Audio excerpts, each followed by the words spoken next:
नमस्कार, विंध्या टाइम्स में आपका स्वागत है। मध्य प्रदेश के मुख्यमंत्री कल जब रीवा में थे तब रीवा को, विंध्य को एक बड़ी सौगात मिली। सुपर स्पेशलिटी हॉस्पिटल 150 करोड़ की लागत से निर्मित यह अस्पताल विंध्य की जनता के लिए समर्पित हुआ। विंध्य को एक बड़ी सौगात के रूप में है, क्योंकि जब विंध्य का इंसान, विंध्य के लोग इलाज के लिए दूसरे शहरों की ओर पलायन करते हैं तब पूरी व्यवस्था पर बड़े सवाल खड़े होते हैं। सवाल ये कि आखिर क्यों ये व्यवस्था इतने दिनों तक नहीं बन पाई थी। खैर, देर सवेर जब ये हालात निर्मित हुए तब कहीं ना कहीं लोगों के मन में एक पॉजिटिविटी देखने को मिली, एक उत्साह देखने को मिला। ये उत्साह वही था कि शायद अब नागपुर, जबलपुर, बनारस, लखनऊ यहाँ का पलायन रुकेगा, खासकर इलाज कराने के लिए जो लोग बाहर जाते हैं। कल जब मुख्यमंत्री शिवराज सिंह चौहान रीवा में थे तो विंध्य की जनता, रीवा की जनता के सामने नतमस्तक हुए, शीश झुकाकर प्रणाम किया। और ये प्रणाम इसलिए भी बनता है क्योंकि 2018 विधानसभा चुनाव, विंध्य की 30 में से 24 सीटों पर बीजेपी का कब्जा, और शिवराज सिंह चौहान ने स्पष्ट रूप से ये कहा कि सरकार अगर मध्य प्रदेश में भाजपा की बनी है तो वो विंध्य की बदौलत बनी है। ज्योतिरादित्य सिंधिया भले कांग्रेस में जोड़ तोड़ कर बाकी लोगों को भाजपा में लाए हों, लेकिन विंध्य का जो योगदान है 24 सीटों का, ये उतना ही इंपॉर्टेंट है, क्योंकि इसी की वजह से आज सत्ता के केंद्र पर स्थापित है भाजपा। ये बात पूर्व मंत्री राजेंद्र शुक्ल कई बार कह चुके हैं कि विंध्य का पहला योगदान है मध्य प्रदेश में सरकार बनाने को लेकर। तमाम घटनाक्रम जिस तरह से पिछले हफ्ते में, जिस तरह से अपराध जिस तरह से बढ़े, सबको ये उम्मीद थी कि मध्य प्रदेश के मुखिया इस बारे में भी कुछ बोलेंगे। मध्य प्रदेश में दर्जन भर बलात्कार के मामले पिछले एक हफ्ते में, रीवा में तीन बड़ी घटनाएं। ये जब घटनाएं हुई तो कहीं ना कहीं ये बिल्कुल सबके जहन में था कि जब मुख्यमंत्री यहाँ आएंगे तो इस बात पर भी बोलेंगे।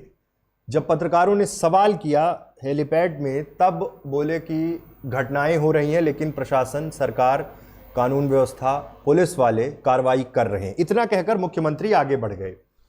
सवाल यह है कि जिस तरह से ये घटनाक्रम हो रहे हैं उससे कहीं ना कहीं पुलिस विभाग के सामने बड़ी चुनौतियां हैं। पुलिसिया तंत्र पर भी सवाल खड़े हो रहे हैं। बहुती की घटनाक्रम जिसमें एक बालिका की लाश मिलती है, परिजन आरोप लगाते हैं, बलात्कार का आरोप लगाते हैं कि बलात्कार करने के बाद उसे वहां फेंक दिया गया, और यह भी आरोप है कि पुलिस के पास फरियाद लेकर परिजन पहुंचे थे लेकिन पुलिस ने उस समय उन्हें खदेड़ दिया था, भगा दिया था। कल इस चीज को लेकर भी त्योंथर में ज्ञापन दिया सामाजिक संगठनों ने, लेकिन समस्या यह है कि इस पर कोर्स ऑफ एक्शन कैसे तैयार होगा, क्योंकि अब जब इस तरह के मामले सामने आते हैं और पुलिस पर ही सवाल खड़े होते हैं तब सरकार से सीधे सवाल पूछना बहुत ज्यादा जरूरी हो जाता है। मुख्यमंत्री से यही सवाल पूछा गया था कि कानून व्यवस्था को लेकर, जिस तरह से कानून व्यवस्था बिगड़ रही है, महिलाओं के साथ अपराध बढ़ रहा है, तो आप क्या कहना चाहेंगे। उनका कहना था कि कार्रवाई हो रही है, और वो आगे बढ़ गए। ये जो घटनाक्रम हो रहे हैं, कानून व्यवस्था पर जो सवाल खड़े हो रहे हैं, इस पर सरकार को अब गंभीरता से सोचना होगा। फिलहाल ये कहने में कोई गुरेज नहीं होना चाहिए कि सरकार हो या विपक्ष हो, सबके केंद्र में उपचुनाव हैं, और उपचुनावों की तैयारी में अगर प्रदेश की कानून व्यवस्था बिगड़ जाएगी तो जिम्मेदार कौन होगा। जिम्मेदार यकीनन सरकार ही होगी, और सरकार को यह सोचना होगा।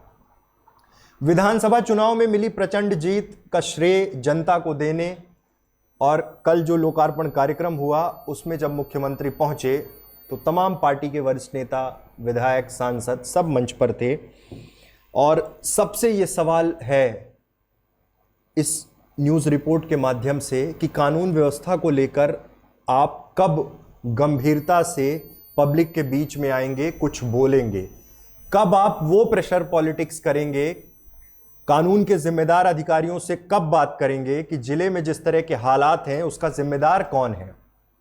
और बात जिम्मेदारी बस की नहीं है, बात अपराधों पर लगाम लगाने की है।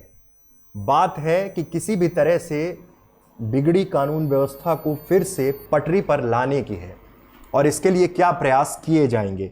मुख्यमंत्री के जहन में, मुख्यमंत्री को इन सब चीज़ों की प्रॉपर फीडिंग होगी, उन्हें पता होगा कि आखिर रीवा में क्या चल रहा है।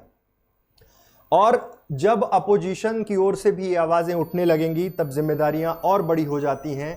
सबसे बड़ी बात यह है कि जनता के साथ खड़े होने की ज़रूरत है। वो पीड़ित परिवार जो इंसाफ के लिए दर दर की ठोकरें खा रहे हैं, उनके लिए क्या कोर्स ऑफ एक्शन तैयार किया जाएगा। तो फिलहाल रीवा की जनता को जहां सौगात मिली, वहीं मुख्यमंत्री शिवराज सिंह चौहान नतमस्तक हुए रीवा की जनता के सामने। कानून व्यवस्था पर शिवराज सिंह चुप्पी साध गए।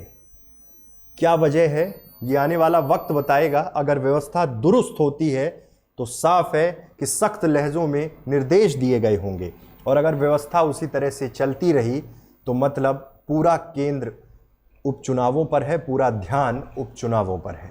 बहुत बहुत धन्यवाद।